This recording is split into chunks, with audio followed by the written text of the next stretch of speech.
little bit in the style of Willie James Lyons, one of my very favorite guitar players. He's kind of an enigmatic and mysterious guitarist to me.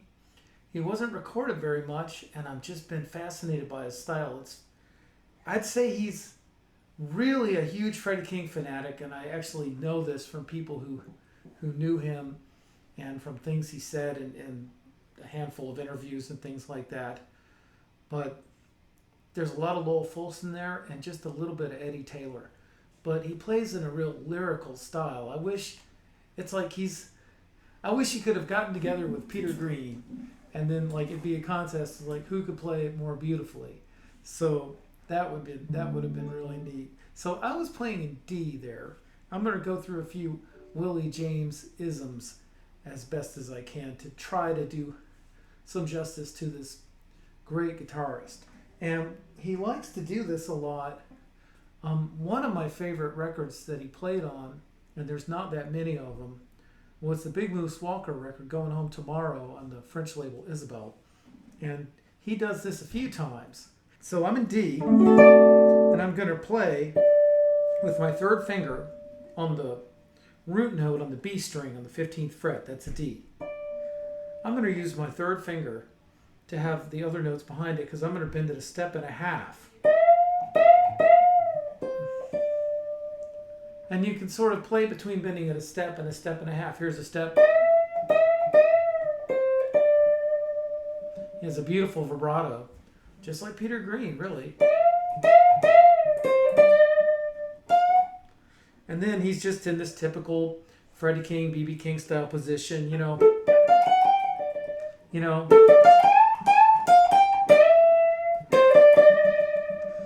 He plays some really agonized stuff there. Whenever he's not playing in the Lowell Fulson bag and he's playing more typical stuff, then he'll do this. He does that all the time. Now I'm going to do it slow. You'll probably see that this is kind of out of your 4 chord. So this is a G ninth. B.B. King does similar kind of things. But he kind of takes it a little bit further. Then you got to roll. By rolling, I mean your first finger's in the same fret, different string. And it's just a tiny movement. You can see that tiny movement.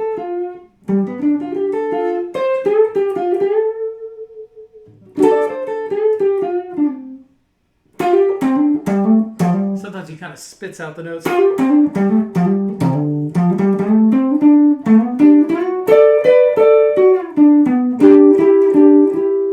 He does that in Chicago Woman. That is the most heroic lick. The only way you're going to get it, if you're like me, is to slow it down on the YouTube.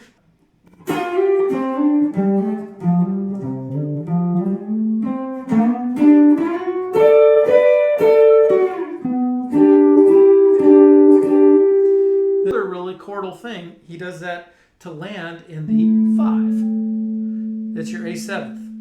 You'll hear it. It's in Chicago Woman, which is probably his most, I don't know if you can say most famous record, but this is one that's easiest to find.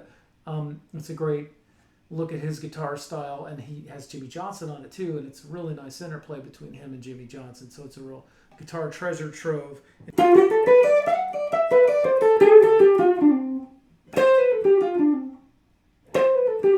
Then he plays his typical Lowell Fulson kind of stuff in Chicago Woman.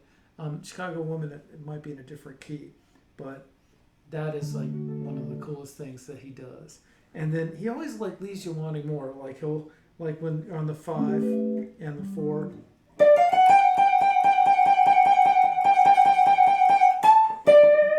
Or another thing he'll do over the 5 to the 4 is I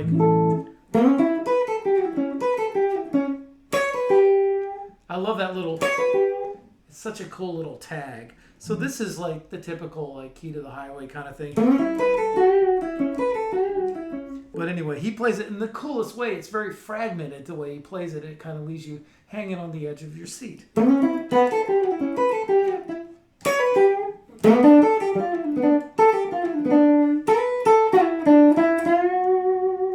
then I'll hit that that's another real sweet spot.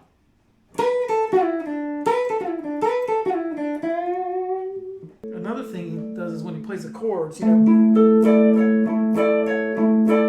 does that a lot on the Johnny Big Moose Walker record, like Please Leave Me Something to Remember You By.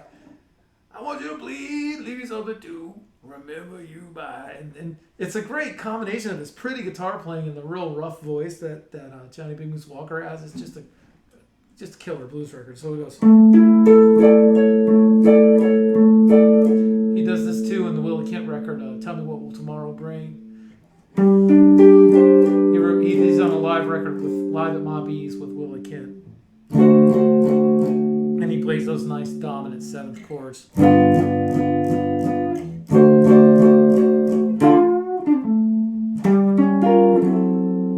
Great rhythm guitar player. So I'm going to talk about one more thing that he does on, I guess I've referenced, this will be like the fourth record that I'll reference that he's on that is well worth listening to. It's a big Mojo Elem record, who is the bassist on lots of great records, and he was a wonderful guy. I did get to know him, and Willie Kent.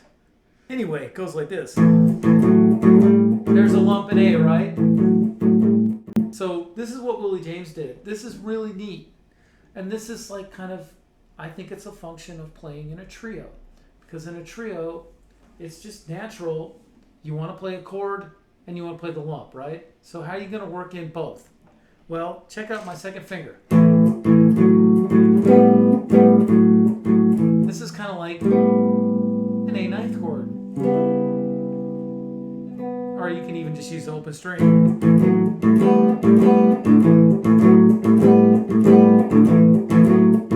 Now dig it, I'm going to do the same thing on the 4 chord.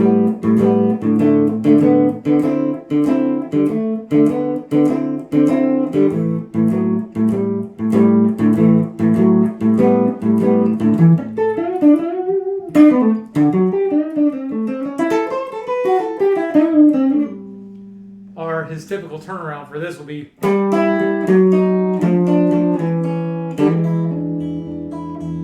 who does in Chicago Woman.